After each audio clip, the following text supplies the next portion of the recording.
कई कई बहुएं हमसे कह देती हैं, गुरुजी ये बूढ़ी बूढ़ी माताओं को समझाते क्यों नहीं हो तुम? इन बुजुर्गों को थोड़ा समझाना चाहिए, तुमको मोबाइल लेके बैठी रहती है। और जितना तो हमको चलाना नहीं आता उतना ही बूढ़ी अम्मा को आता। तुम इनको समझाते क्यों नहीं हो कि ये मोबाइल पकड़ के बैठी रहती है, इनको तो माला पकड़ के बैठना चाहिए, तो ये मोबाइल पकड़ के बैठी रहती है। हमने कहा बहू रानी, सबसे ज्यादा खुशी तुझे होना चाहिए कि इस बुढ़ापे में तेरा पल्लू पकड़ के नहीं बैठी है, मोबाइल पकड़ कर बैठी है। तुम्हें खुशी होना चाहिए, प्रसन्नता होना चाहिए, उसमें कोई दिक्कत नहीं है। भजन में लगी है ना, मोबाइल पकड़ कर भी भगवत भजन कर रही होगी, कुछ अच्छा देख रही होगी, उसका ज्ञान बढ़ेगा, उसकी विद्वत्ता बढ़ेगी। फालतू का टेंशन तो नहीं दे रही ना। पहले के जमाने में सास बहू की लड़ाई होती किस बात की थी? बुजुर्ग अवस्था बढ़ती जाती थी, सास को लगता था कि मैं जितना काम करती हूं बहू मेरे बराबर पर काम करे। बहू को लगता था मैं नई नवेली आई हूं और सास मुझे नौकरानी की तरह काम करवा रही है। लड़ाई विवाद चालू हो जाता था, घर टूट जाता था। टूटना नहीं है हमको। हां, मेरा माताओं से निवेदन है, अगर आप मोबाइल पकड़ते हो, जितनी देर तुम मोबाइल देखते हो उससे आधा, अगर 3 घंटा मोबाइल देखते हो तो कितना घंटा? 1.5 घंटा। जितना घंटा तुम मोबाइल देखते हो उससे आधा, और आधे से भी आधा बस तुम भगवान का भजन कर लिया करो तो तुम्हारा जीवन सार्थक हो जाए। बहुत है उतना।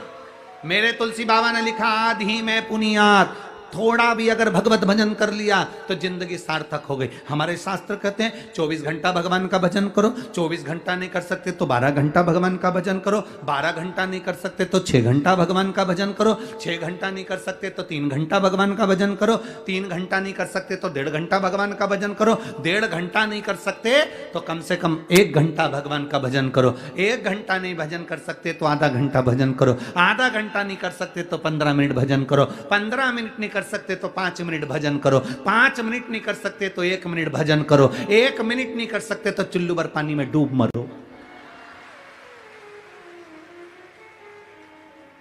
शास्त्र कह रहा है 24 घंटा तुमको दिया, उसमें से थोड़ा सा निकालो, ज्यादा नहीं। हमें बहुत ज्यादा समय देना ही नहीं, ज्यादा समय नहीं देना हमें, तो थोड़ा। और वो थोड़ा भी दो तो ऐसा देना कि वो पूरे समय से ज्यादा अच्छा समय है।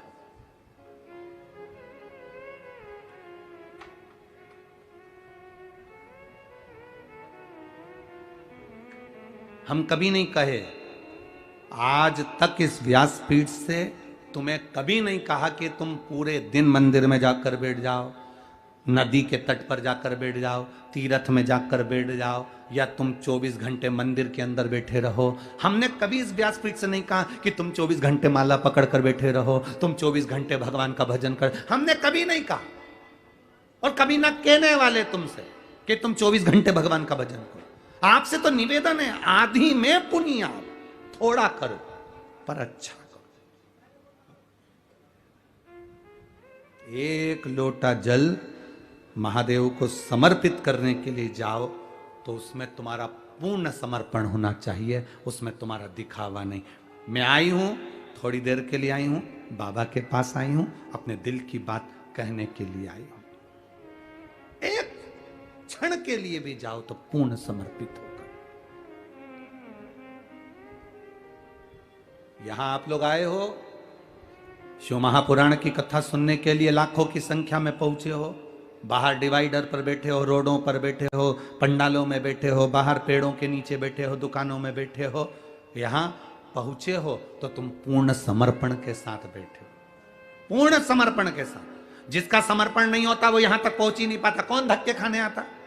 काय को बस में भरा कराते, क्यों गाड़ी में आते? गाड़ी इतनी दूर रोक दे, पैदल चल चल के कौन आता? तुम्हारा विश्वास दृढ़ है, तुम्हारा भरोसा पक्का है, और तुम परमात्मा के होकर आए हो, इसलिए तुम कथा के पंडाल तक पहुंच गए हो।